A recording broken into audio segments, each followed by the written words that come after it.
রবিন বলল, ভাই অনেক রাত হয়েছে, খাওয়া বাদ দিয়ে এবার বাসায় চলুন। আমি বললাম, বাসায় গিয়ে কি করব? তার থেকে এখানে বসে বসে ড্রিঙ্কস করব, এতেই ভালো। রবিন বলল, ইদানিং আপনার ড্রিঙ্কস করাটা কিন্তু বেশি হয়ে যাচ্ছে। এভাবে চলতে থাকলে আপনার বড় কোনো মরণ ব্যাধি রোগ হতে পারে। ছোট ভাই হিসেবে শুধু এইটুকু বলবো, ড্রিঙ্কস করাটা এবার একটু কমিয়ে দিন, নয়তো বিপরীত কিছু ঘটতে পারে। আমি মাতাল অবস্থায় বললাম, তুই এত চাপ নিচ্ছিস কেন? আমার জীবনের মায়া আমি নিজেই ছেড়ে দিয়েছি, তাহলে তুই কেন সেখানে নাক গলাচ্ছিস? রবিন নিশ্চুপ। আমি বললাম, আমার লাইফ, আমাকে নিজ ইচ্ছায় চলতে দে প্লিজ, আমি এভাবেই বিন্দাস আছি। এই বলে সেখান থেকে উঠে বাড়ির উদ্দেশ্যে রওনা দিলাম। অপরদিকে অদিতি আজ অধীর আগ্রহ নিয়ে বসে আছে, তার স্বামীর কাছে সব অন্যায়ের ক্ষমা চেয়ে সবকিছু স্বাভাবিক করে নিবে। অদিতি এসব ভাবতেই দরজায় কে জানি গান গাইতে গাইতে আসছে। অদিতি দ্রুত দরজা খুলে অবাক হয়ে এক দৃষ্টিতে তাকিয়ে রইল। এ কি হাল করেছে চেহারার! আগের রনি আর বর্তমান রনির চেহারায় আকাশ পাতাল তফাৎ। এখন অদিতির সামনে যে রনি দাঁড়িয়ে আছে সেটা কোনো এক মাতাল নেশাখোর ছাড়া কিছুই না। অদিতি এসব ভাবতেই আমি মাতাল অবস্থায় বলে উঠলাম, এই কে আপনি? আমার রুমে কি করছেন? অদিতি আমার কথা শুনে যেন আকাশ থেকে পড়লো। নিজেকে যথেষ্ট স্বাভাবিক রেখে বলল, আমি তোমার স্ত্রী অদিতি। আমি নেশার ঘরে বললাম, আমার স্ত্রী আমাকে ছেড়ে অনেক আগেই চলে গেছে, তার মানে আমি এখন স্বপ্ন দেখছি। অদিতি কিছুটা খুশি হয়ে বলল, স্বপ্ন না, আমি বাস্তবেই তোমার জীবনে আবার ফিরে এসেছি। আমি বললাম, আজকে হয়তো ড্রিঙ্কস করাটা বেশি হয়ে গেছে, এর জন্য চোখে ভুল দেখছি, ঘুমাতে হবে তাড়াতাড়ি। এই বলে আমি বিছানায় শুয়ে পড়লাম। এইদিকে অদিতি আমার মুখে ড্রিঙ্কস করার কথা শুনে পায়ের নিচের মাটি যেন সরে গেল, তার মানে ও নিজেকে তিলে তিলে শেষ করে দিচ্ছে। এটা ভাবতেই অদিতির হৃদয়ে রক্তক্ষরণ হতে লাগলো। অনুশোচনায় নিজেকে বারবার কেন জানি শেষ করে দিতে মন চাচ্ছে। মনের মাঝে হাজারো কষ্ট চেপে কোনো কিছু না ভেবে অদিতি তার স্বামীর পাশে শুয়ে পড়ল এবং তার মাথায় নিজের অজান্তেই পরম ভালোবাসায় হাত বুলিয়ে দিতে লাগলো। এভাবেই রাতটা কেটে গেল। সকালে ঘুম থেকে উঠে লক্ষ্য করলাম অদিতি আমাকে আষ্টে পিষ্টে জড়িয়ে ধরে রেখেছে। তা দেখে রীতিমতো অবাক হয়ে গেলাম, যে কিনা আমার ছায়া পর্যন্ত সহ্য করতে পারে না, আর সে আমাকে জড়িয়ে ধরে কি পরম ঘুমে আচ্ছন্ন হয়ে আছে। রাতে যাকে স্বপ্ন বলে ঘুমিয়ে পড়েছিলাম সে সত্যি এসেছে। হয়তো নীলা ভাবি আমার এমন করুণ অবস্থা দেখে অদিতিকে সবকিছু বলে দিয়েছে এবং অদিতি তার ভুল বুঝতে পেরে আমার কাছে ছুটে এসেছে। তাছাড়া আমার কাছে এসেই বা কি হবে? আমার জীবন তো এখন নরকে পরিণত হয়েছে। আমার জীবনে আমি একাই বিন্দাস আছি, এখানে দ্বিতীয় কাউকে লাগবে না, এমনকি অদিতিকেও লাগবে না। সে আমাকে অনেক অবহেলা অপমান করেছে। বাসর রাতে অদিতি আমাকে জড়িয়ে ধরে বলেছিল, যত যাই কিছু হোক না কেন আমরা দুইজন কখনো কাউকে ছেড়ে দূরে থাকবো না, সুখে দুঃখে আমরা একসঙ্গেই থাকবো। সেদিন আমিও অদিতিকে পরম ভালোবাসায় বুকে জড়িয়ে ধরে বলেছিলাম, আমাদের মাঝে যতই মান অভিমান হোক না কেন আমি তোমাকে ছাড়া থাকতে পারবো না, কিন্তু তুমি কি আমাকে ছাড়া থাকতে পারবে? অদিতি বলেছিল, পারবো না, আমিও তোমাকে ছাড়া থাকতে পারবো না। সেই দিনের কথাগুলো শুধু কথাই ছিল। সামান্য একটা দুর্ঘটনার জন্য অদিতি আমার জীবন থেকে চলে যেতে দ্বিতীয়বারও ভাবেনি। অদিতি তো খুব বলেছিল আমাকে ছেড়ে সে কখনোই যাবে না। এই কি তার নমুনা? প্রকৃতপক্ষে অদিতি আমাকে ভালোই বাসে নাই। ভালো যদি বাসতই তাহলে আমার করুণ অবস্থা দেখে সে এমনিতেই চলে আসতো, কিন্তু তা আর হলো না। এখন তো আমার জীবনে অদিতির প্রয়োজন নেই, আমার একাকী লাইফে আমি বিন্দাস আছি। এসব ভাবনার বিচ্ছেদ ঘটিয়ে অদিতিকে আমার কাছ থেকে সরিয়ে বললাম, এই যে হ্যালো।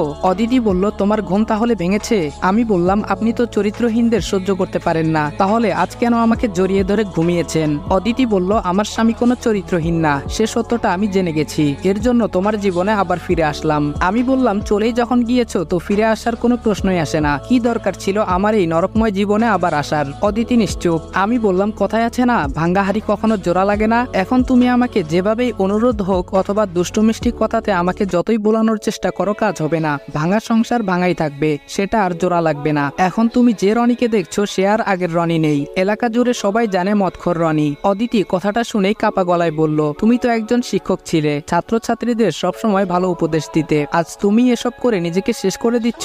আমি বললাম, হ্যাঁ আমি শিক্ষক ছিলাম, কিন্তু এখন আর নেই। এলাকার সবাই জানে আমি একটা চরিত্রহীন, আমার চরিত্রের কোনো ঠিক নেই। যেখানেই যাই তারা আমাকে নিয়ে সমালোচনার দোকান খুলে বসে। ছাত্রছাত্রীদের অভিভাবকরাও আমার দিকে আঙ্গুল তুলে কথা বলতে শুরু করেছিল। এর জন্য নিজ ইচ্ছায় চাকরিটা ছেড়ে দিয়েছি। অদিতি বলল, কেন এভাবে নিজেকে নরকের দিকে এগিয়ে দিচ্ছ?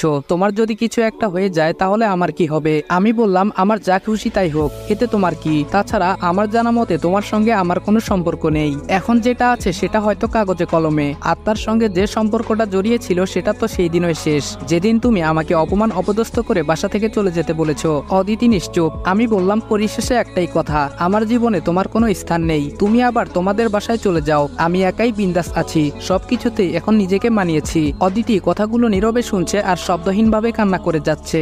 আমি বললাম, তোমাকে ছাড়া কদিন কষ্টে ছিলাম, রান্না করে দেওয়ার মতো কেউ ছিল না, কেউ বলতো না খেয়েছি কিনা, তোমাকেই বা কি বলবো? আমার আপন বাবা মা ওনারাই তো কোনো খোঁজ খবর নেয়নি, যদিও তাদের সামনেই চলাফেরা করতাম। আর ভাইয়ার সঙ্গে ছোট থেকেই আমার মিলতো না, তার কথাই বা কি বলবো। সব মিলিয়ে খুব কষ্টের মধ্যে আমাকে থাকতে হয়েছে। এখন অবশ্য বাবা মা, ভাইয়া, নীলা তারা সবাই আমার সঙ্গে কথা বলতে চায়, কিন্তু তাদের গুরুত্ব এখন আমার কাছে নেই। এর মধ্যে আবার তুমিও আমার লাইফে ফিরে এসেছো, কি আজব একটা বিষয়। অদিতি বলল, আমি মানছি তোমার সঙ্গে যা কিছু হয়েছে তা সত্যি অনেক অন্যায় হয়েছে। ইভেন আমিও তোমার সঙ্গে অনেক মিসবিহেভ করে ফেলেছি। অতীতে যা কিছু হয়েছে তার জন্য সত্যি আমি অনুতপ্ত। প্লিজ চলো না আমরা আবার আগের মতো সংসার করি। আমি বললাম, কিছুক্ষণ আগে বললাম না ভাঙ্গা হাড়ি কখনো জোড়া লাগে না, সেটা যতই চেষ্টা করা হোক না কেন। অদিতি বলল, কে বলেছে জোড়া লাগে না? আমি জোড়া লাগিয়ে দিব, তুমি শুধু নিজেকে নেশার পথ থেকে ফিরিয়ে নিয়ে এসো। আমি বললাম, আমি এখন এর মাঝে পুরোপুরিভাবে প্রবেশ করে ফেলেছি, এখন চাইলেও তা আর সম্ভব না। অদিতি কান্না করে বলল, এই নেশা তোমাকে মৃত্যুর দিকে এগিয়ে দিচ্ছে, সেটা কি বুঝতে পারছো না? আমি কিছুটা রেগে বললাম, বুঝলেও কিছুই করার নেই। তাছাড়া তুমি কেন আমাকে এসব বলছো? কোন অধিকারে বলছো? তোমার তো কোনো অধিকার নেই। অদিতি বলল, আমি তোমার স্ত্রী, আর সেই অধিকার থেকেই বলছি। কেন নিজেকে তিলে তিলে শেষ করে ফেলছো? আমি বললাম, সুসময়ে ভালোবাসাগুলো কখনো প্রকৃত ভালোবাসা হয়ে ওঠে না। দুঃসময়ে যে ভালোবাসাটি টিকে থাকে সে ভালোবাসাই প্রকৃত। আর তুমি আমাকে সুসময়ে শুধু ভালোবেসেছো, দুঃসময়ে না। সুতরাং তুমি তোমার রাস্তায়, আমি আমার রাস্তায়। আমি কি করছি না করছি সেটা আমার একান্তই ব্যাপার, এখানে নাক গলাতে এসো না। অদিতি বলল, ওহ, তার মানে আমাদের সংসারটা আর আগের মতো গুছিয়ে নিতে পারবো না? আমি বললাম, তোমার ইচ্ছে হলে আমার এখানেই থাকতে পারবে, কেননা তুমি আমার কাগজে কলমে লিখিত স্ত্রী। শুধুমাত্র তোমার পুরো অধিকারই আছে এখানে থাকার, তবে আমার কাছে আসতে পারবে না। এক কথায় তুমি আমার স্ত্রী হওয়া সত্ত্বেও আমার কাছ থেকে সে অধিকার আর পাবে না। এই বলে বাহিরে চলে আসলাম। অপরদিকে অদিতি শুধু ছলছল চোখে আমার চলে যাওয়ার পানে তাকিয়েছিল। সেদিকে ভ্রুক্ষেপ না দিয়ে আমি আমার মতো বাহিরে চলে আসলাম। রোজকার মতোই সারাদিন নেশাখোর বন্ধুদের সঙ্গে আড্ডা দিয়ে কেটে গেল। আমার সমাজ এখন তাদের সঙ্গেই হয়েছে।